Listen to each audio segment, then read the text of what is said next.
हे technology दिन को दिन डेभलप कर चलती आम भाई कौटे थे आज आसी कौटी पहुँचले आगुरी आम बिचरा पारा को यूज करूँ कम्युनिकेशन कि आज भिवो ओप्पो मोबाइल पलि आसला आम हाथ तो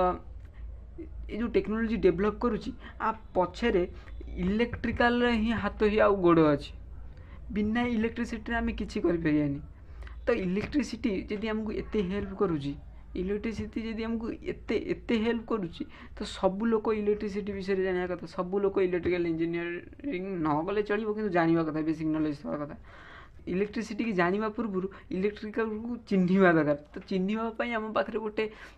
असम गोटे हेवी इंस्ट्रूमेंट अच्छी ता ना हूँ मल्टीमीटर मुझे जानी प्राय लोग शुणी थे ता नाटा यहाँ हूँ से तो जो दुकान को जो पचार भाई मल्टीमीटर देला सी एमती गोटे खोल देदेवे यहाँ हूँ भल यहाँ सब माने मिड रेंज आ भल मल्टीमीटर तो यहाँ देवे तो आधे कौन कर ना तुम वोल्टेज मेजर कर करेन्ट मेजर कर रेजिस्टेंस मेजर कर कंटिन्यूटी मेजर कर बहुत जिनस तो जो आसो तुमको खोलिया पड़ो ना कहले भी सी खोलीदेव दुकानी वाला को खोलिले गोटा जरी जो बबल जरी आसो तुमको मस्त पैकिंग तो आ भितर जदि आम देखा भर गोटे इंस्ट्रक्शन मानुआल यहाँ को छुआ पढ़ती जी फास्ट फास्ट यूज करना आमर दरकार नहीं तो खोल को भी फोपाड़ दब कि ना कौन खोल नहीं कौन कर मल्टीमीटर बाहर ओ द माइटी वन लुकिंग देख आ विषय में पछे कह आग भितर आ कौन अच्छी देख तापर प्रोब मिलगला तो आपको आम तो डायरेक्ट वोल्टेज की करंट मेजर करने आपको तो प्लग रे पूरे पारे कि जहाँ मेजर कर पूरे पारे तो ताप प्रोब अच्छी यहाँ प्रोबटा से लगे प्रोबटा को लेकिन आम चेक करिया तार जो पॉइंट रे तापर यहाँ जो फटका आसे आम से जरी जदि घर छुआ थे तुम देदेव तुम मुड़ी मारिक सी फुटेबे मुड़ी थे करके फुटे पारे एंजॉय तापर हाथ को पलि आसला मल्टीमीटर देखिए तीन टा माने पिन अच्छी गोटे हूँ कमन गोटे हूँ MAV कौन लिखाई 10A लिखाई कमन माने हूँ सब ए ब्लैक लगिक रहीटा के उठबनी तो कमन आम ब्लैक पूरेदेले तापर आमको ये ऑप्शन पलैला आम हाथ को दुईटा ऑप्शन गोटे हूँ कौन एमती डायोड चिन्ह होती कौन किसी गोटे लिखाई ये गोटे कौन 10A लिखाई तो भाई 10A माने हूँ आम्पियर हूँ करेन्ट यूनिट जदि तुमको करेन्ट मेजर कर किसी सर्किट करेन्ट मेजर कर तो रेड प्रोबटा को एठी पुरेब जे तुम करेन्ट मेजर कर ना वोल्टेज मेजर कर तो ये तुम पुरेब तो आर माने हूँ MAVA माने मिली आम्पियर वोल्ट ओम मिली आम्पियर माने यहाँ हूँ ए लिखाई माने 10 आम्पियर मिली आम्पियर माने 10 टू दी पावर -3 आम्पियर ये हूँ V लिखाई V पर वोल्ट माने वोल्टेज मेजर कर तुम रेड कलर प्रो पूरे मेजर कर आठी जो गोटे सिंबल दे हूँ ओम ओम हूँ रेजिस्टेंस यूनिट तो ये आमको बेसिकली आम प्रायतः वोल्टेज आउ रेजिस्टेंस मेजर करूँ तो ये आम रेड प्रूफ देते जे तुम करेन्ट मेजर कर तो ये तुम देख मेजर कर तो आमर भी गोटे सेटअप हो गला तापर एठी किसी जिनस लिखाई कौन V तापर गोटे किसी सिंबल लिखाई एपटे गोटे V तापर कौन तरंग होती गोटे ए पुणी ये जमी सेमती तापर पुणी ये जो देखुले आम रेजिस्टेंस सिंबल से गोटे ये कौन गोटे माइक चिन्ह ये कौन HF कौन होगा तो चलो सब विषय जाना फास्ट यहाँ हूँ अफ मान यहाँ हूँ पॉइंटर ए पॉइंटरटा जोटी थी तुम से भैल्यूटा मल्टीमीटर चेक करेंगे एटा ऑफ रे अच्छी माने मल्टीमीटर ऑफ रे अच्छी तो यही पटर रेंजटा ये जो V लिखाई यहाँ हूँ DC वोल्टेज यही पट ये जो दुईटा 600 और 200 ये V तरंग चिन्ह होती है हूँ AC वोल्टेज जोटी देखो एमती तरंग चिन्ह हो जानीज कि AC वोल्टेज और जोटी एमती चिन्ह सिंबल हो जानीज कि DC सिंबल तो आमको धर DC मेजर कर फास्ट जाना DC कौन बाहर AC कौन बाहर बेसिकली आम जो बैटेरी मैंने अच्छा बैटेरी मानक DC बाहर आउ जो AC आमर आसे आमर जो घर को सप्लाई होता हूँ AC तुम जब प्लग रे पूरे देव से AC वोल्टेज बाहर थोड़ा यहाँ हूँ DC तो एपटा हूँ AC एपटे AC वोल्टेज मेजर हो पार तापर एपट तले जोटा रहा से रेजिस्टेंस पे आधे रेजिस्टेंस मेजरमेंट हो पार। तापर एटा जो रहा स्पीकर चिन्ह होती है हूँ कंटिन्यूटी माने तुम सर्किटा पूरा क्लोज अच्छी कि ना जदि क्लोज थी ताले गोटे बीप साउंड हम गोटे बजर बाजो ता भितर आदि तुम सर्किटा कौट भी ओपन हो जाए बजर बाजबनी बजर ये माने बंद हो। तापर यहाँ हूँ एच एफ रे ट्रांजिस्टर चेक करा जाए ट्रांजिस्टर एटा बड़ लोक मैंने जानते। एटा हूँ करेन्ट पाई एटी ए लिखाई जमी ये लिखाई आम्पियर आम्पियर माने यूनिट हूँ आम्पियर कह यूनिट ना करेन्ट यूनिट तो ये आम आम्पियर मेजर कर माने करेन्ट मेजर कर तो पुणी ये एसी वोल्टेज मेजर कर तापर एठी गोटे कौन होल्ड देजी एठी गोटे कौन बैक लाइट देजी तो होल्ड माने हूँ तो आम धर रिडिंगटा गोटे चलती होल्ड कर रखा जीरो एवं होल्ड होगा एवं मुझे जहाँ मूव कली जीरो ही रहा तो तापर ये जो बैक लाइटा देजी धर जो आप राति कम कर तो सेमती भी कला देखा जब आप राति कम कर तो जापर रिडिंग तो बैक लाइट रे लाइट हो तो आप राति भी कम कले मेजरमेंट जापर। तो ये हूँ प्रैक्टिकल तो ये फास्ट ए डीसी वोल्टेज मेजर कर मो पाखे गोटे बैटेरी बाहर कर दूसरी बैटेरी डीसी वोल्टेज बाहर समझ जानते तो बैटेरी रे वोल्टेज मेजर कर यहाँ गोटे ऑर्डिनरी मोटा बनई है देख से भल तो प्रूफ काटदेले। अच्छा बैटेरी आम जाने कि बैटेरी डीसी वोल्टेज बाहर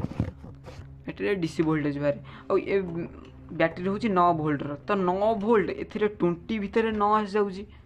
तो मुझे 20 रे रखिली डीसी 20 रे रखिली कारण मुझे 200 रखुची ये तो 9 वोल्ट 200 किसी एरर आसीपे से मुझे 20 रे रखिली एक्यूरेट रीडिंग पाई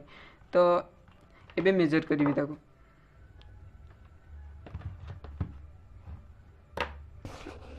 रखीदेली तो ये रीडिंग की देख जमी मुझे कनेक्ट करुँची लिखीला 9.38 वोल्ट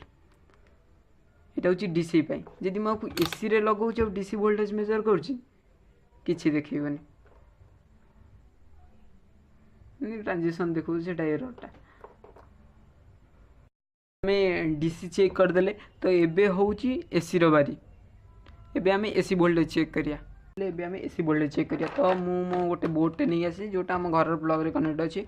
तो आम जाने जी एसी वोल्टेज से तो आमको ए एसी रे सेट करार अच्छे तो आम जाने कि आम घर को 230 या 240 वोल्ट आसे तो आमको 600 सेट करार अच्छे कहीं सी आ गए ऑप्शन अच्छी 200 तो 200 टा 232 कम तो ये जब आम 200 लगेदेव 230 वोल्ट तक दबा तो सी रीडिंग देखेबनी से 1 हो मैंने सब अधिका तो ताको आम 600 लगेगा तो 600 लगे जब आम ये प्लग रे पुरोचे तो रीडिंग टाक बने था लाइटा मार दूसरी देखा जमी रीडिंगटा पुरोची देख 270 सॉरी 226 मैंने 226 वोल्ट एवं आम घर को आसूची तो मुझे होल्ड ऑप्शनटा कहूली मुझे जेटा होल्ड करदेवी होल्ड करके मुझे चेंज करुँची होल्ड करके मुझे चेंज करुँची देख किसी ना से वैल्यूटा सेमती माने रही ऑफ न करके स्टार्ट आउट न कर तो ये जानीगले कि एसी वोल्टेज केमती मेजर कर अच्छी सब बेले मेजर करके ऑफ करदे कारण बैटेरी सरीज पुणी आउ गए नुआ बैटेरी आनी पकड़ पड़ो जिते मेजर कर सब मेजर करके ऑफ करदे मल्टीमीटर टाक भल हम तो आम डीसी वोल्टेज मेजर करदे एसी वोल्टेज मेजर करदे तो ये आम मेजर करिया रेजिस्टेंस कार मेजर है ना रेजिस्टर रेजिस्टेंस मेजर है तो जो मैंने जाना रेजिस्टर गोटे खुशी खबर मुझे जाना जाऊँ से आगे देखी थे रेजिस्टर किंतु से जानी न कि सहीटा ही रेजिस्टर कह जाए तो एट कोटा था हाँ तो यहाँ हूँ रेजिस्टर यहाँ हूँ रेजिस्टर तो यहाँ प्रायतः इलेक्ट्रोनिक कंपोनेंट रे लगी थाए तो आर किसी वैल्यू थाए माने आर काम हूँ करेन्ट को अपोज कर गोटे जगह 1 एम्पियर करेन्ट जाऊँ तो आपको जब आम लगेदेवा तो सीटी 1 एम्पियर करेन्टा कमीज आर काम हूँ कौन करेन्ट को अपोज कर तो आर वैल्यू जिते अधिका थी सी सेते अधिका करेन्ट को अपोज कर तो आर वैल्यू जिते कम थी से करेन्ट को सेते कम अपोज कर यहाँ हूँ आर बेसिक फंडामेंटाल माने कौन कॉन्सेप्ट तो एबे आर वैल्यूटा मेजर करिया मल्टीमीटर तो मुझे जमी कही रेजिस्टेंस मेजर करिया खाली आमको फास्ट यहाँ रेजिस्टेंस से सेट करिया पड़ो यहाँ हूँ आम रेजिस्टेंस मेजर करने जो ओम लिखाई ओम हूँ रेजिस्टेंस माने सिंबल। तो यहाँ को आम मेजर करिया। तो मुझे 20 किलो ओम रखुची। तो ये आम रीडिंग की देखिए रीडिंग कौन आस। तो यहाँ को आम मेजर करिया। तो आपको ए कनेक्ट करदे ए प्रोब रे कनेक्ट करदे जमी आम वोल्टेज मेजर करते। तो आ गोटे को नवा ए प्रोब रे कनेक्ट करदे कनेक्ट करदे। अच्छा देखो आम देख खसीगला।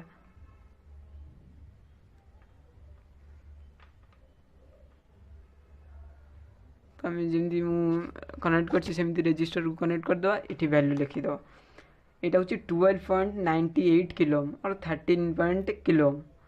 13 किलो। तो आम यार वैल्यू जानीगले कि यार वैल्यू हूँ 13 किलो। तो एमती आम रेजिस्टेंस को मेजर कर पारिया।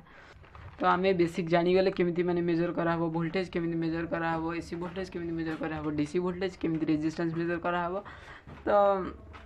तो यहीटा हूँ माने सबुठार कौन